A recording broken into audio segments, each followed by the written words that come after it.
Hello, everyone. How are you guys doing today?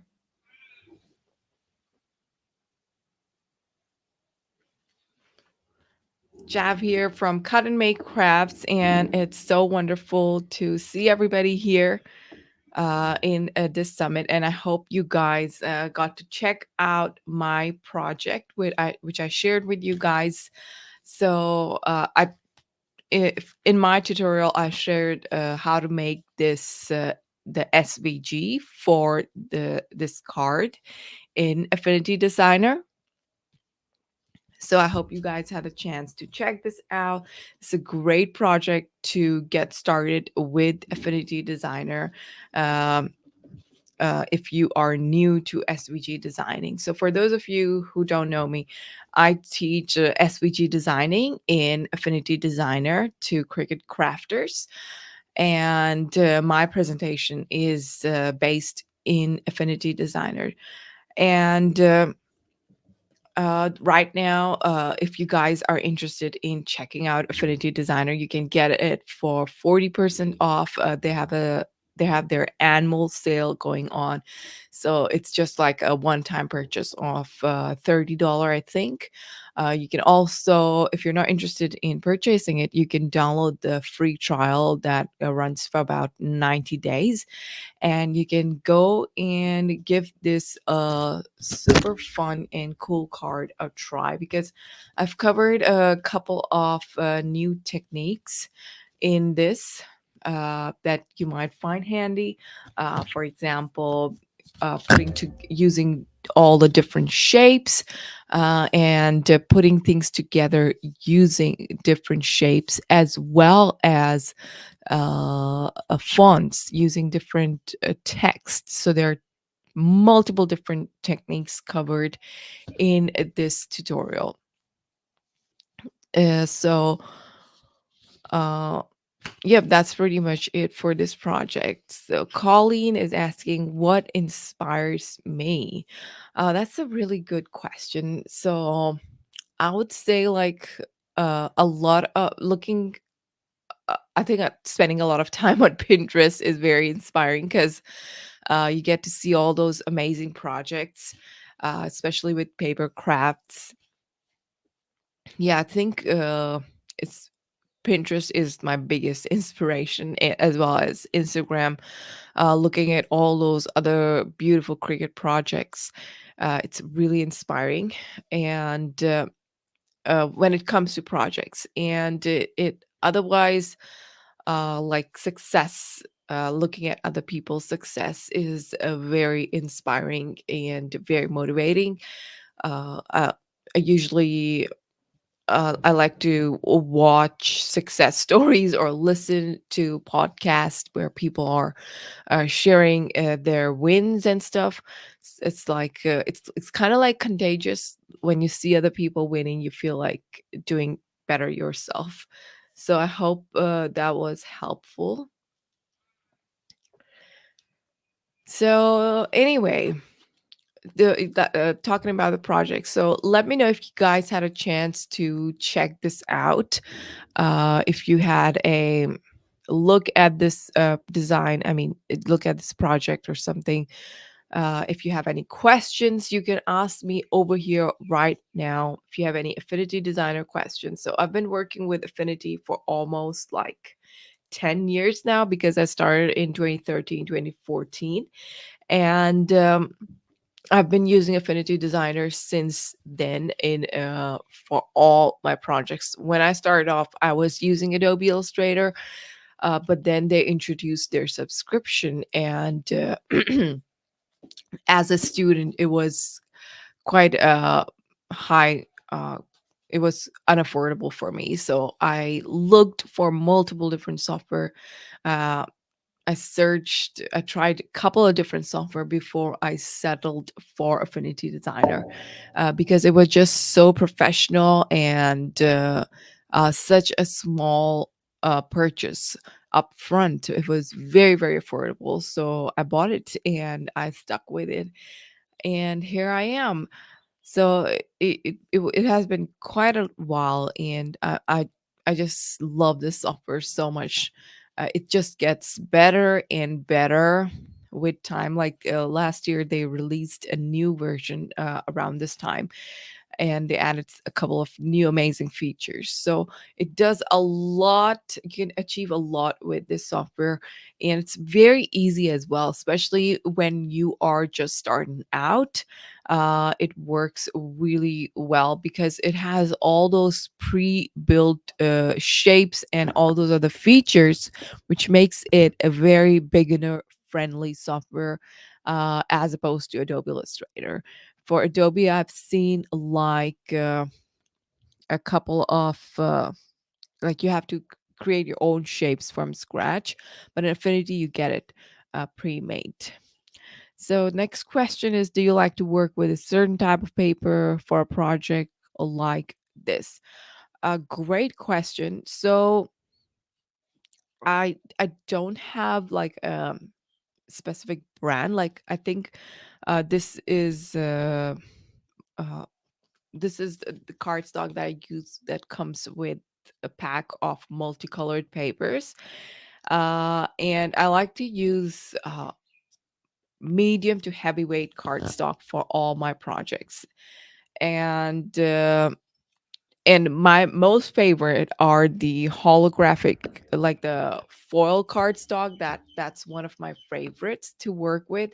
I try to use that in all of the projects because it just looks so pretty. But when I'm not able to use that, that's my go-to choice for all the projects. When I'm not able to use that, I would go for plain papers because I think like the sparkly, shiny stuff looks way better in person than compared to the plain papers like these.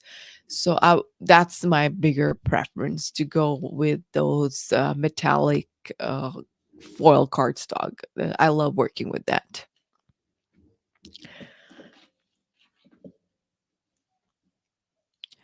Great question, Militia. Yes, I do have a full time job. I work as a business intelligence analyst by the day.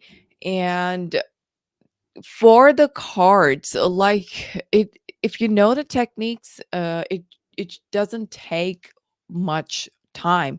For example, if I'm creating a new card, it would just take me about let's say 30 minutes if it's a complex card.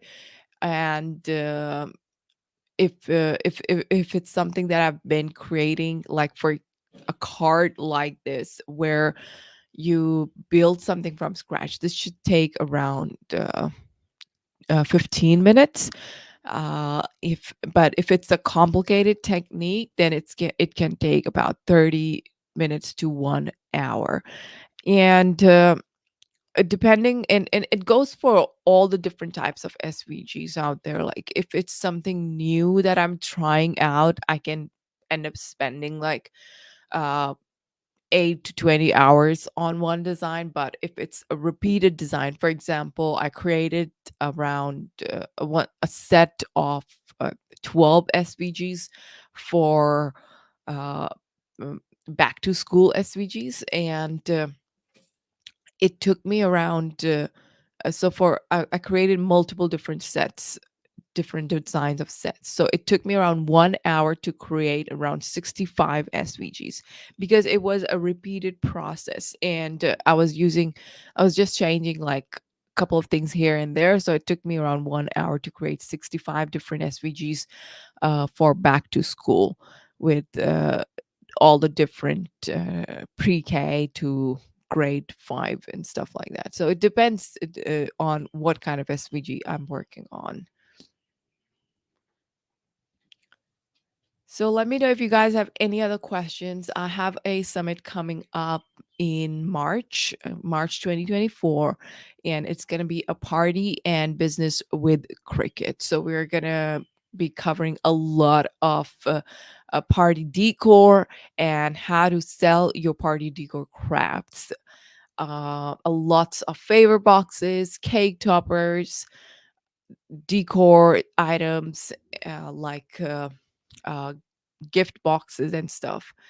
So lots of cool things to look forward to. There will be around 40 presentations. So if you're interested, be sure to follow me on Instagram to stay up to date. And you can also join the waitlist if you go to uh, craftysummits.com. There, the waitlist is open. So hop on if you're interested in learning to create party decor crafts for your next party to make your next party super awesome. So let me know if you guys have any other questions. It's 7 a.m. here. It's quite early in the morning. My work starts in about 2 hours. So let me know if you guys have any other questions. Those are some great questions that you guys shared.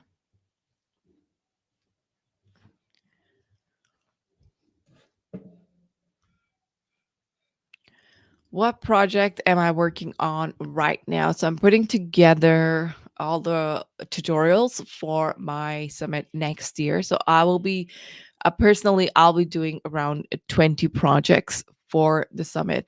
So I'm just working on them right now with my graphic designer. So she creates all the SVGs for me, and then I test it out. I tell her what to fix and stuff, and we work together back and forth. And once the SVGs are finalized, I then start creating the tutorial for the SVGs. Um, so, yep, that is what we are working on. So, this is the fourth batch of SVGs that we are testing. So, there are yesterday we did like a hot air balloon favor box and a cake favor box, a carriage themed cake topper, shaker cake topper, and there will be an ice cream truck stand, cupcake stand, and lots of. Let me just have a look. There's so many amazing projects that we'll be doing. Kind of forgetting what all is included. There is a Ferris wheel favor box. There are tunnel cards.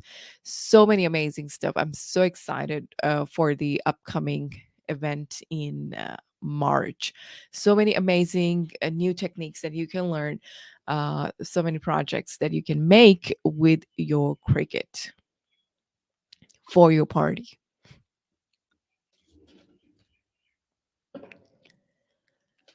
Wow, that's a very interesting question, Susan. I think I'll take my what's that knife called? Let me just grab it. I think I can. This is what I can think of from the on top of my head because I think that will make a really nice, versatile tool for other things, to cut the wood or something. I don't know.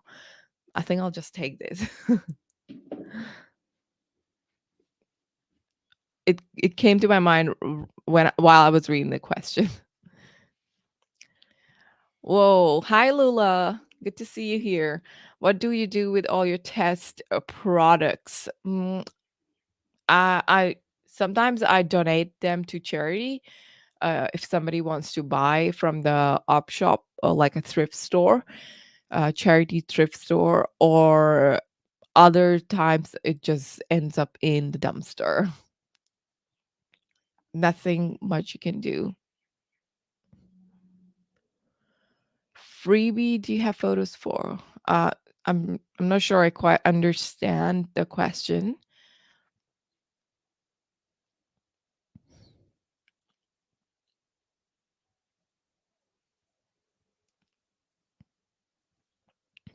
Oh, so if you're referring to the one on my blog, so I have the tutorials on my blog. You can look for whatever SVG you're looking at. You can go to my blog, Cut and Make Crafts, and look for the tutorial over there. So all the tutorials are on the blog, Cut and Make Crafts. There's a search bar when you visit the website. You click on blog, and there will be a search bar. You can type in the name of the tutorial. and it will take you to that tutorial.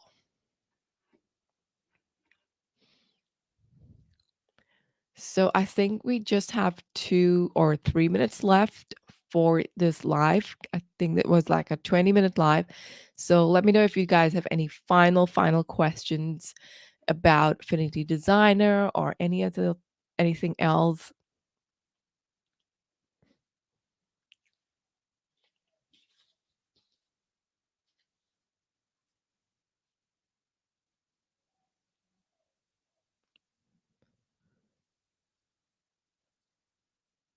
VIP bonus. I forgot what was the VIP bonus. Could you let me know? If it's I think it's a five SVG boxes, 5 gift boxes or something.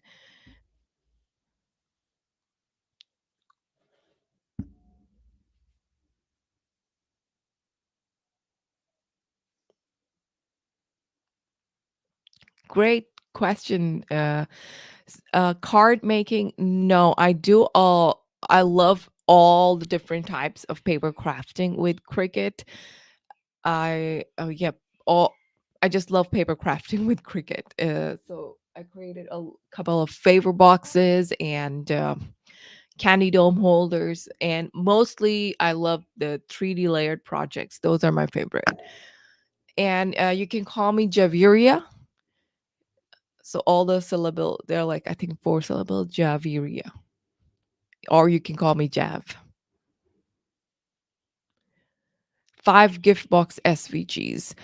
Oh yeah, so those are tutorials for creating your own SVGs for those gift boxes.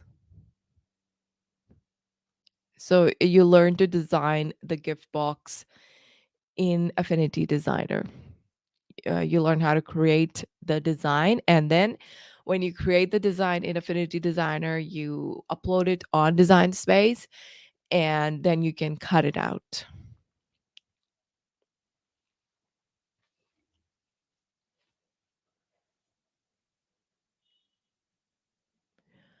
Least favorite thing about crafting.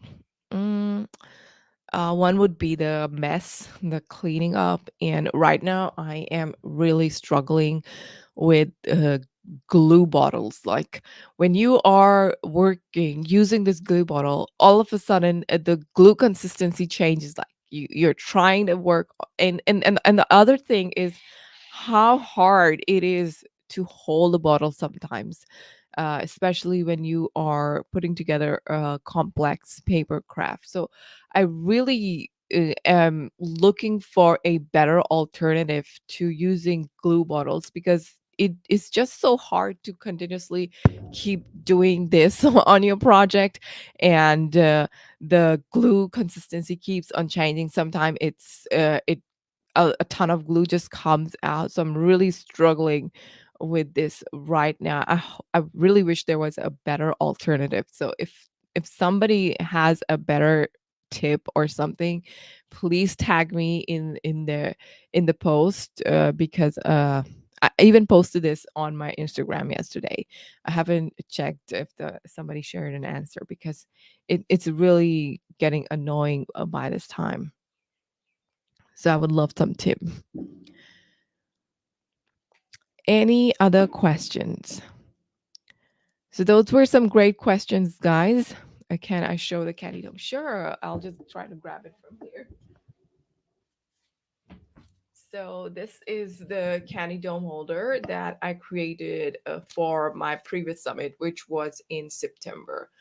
So it was a gifts and business with Cricut, and I shared like a couple of tutorials on how to create favor boxes for holiday and holiday theme projects. So this was a nutcracker candy dome holder with a little thing at the back to open the dome and put in the candies. Yep.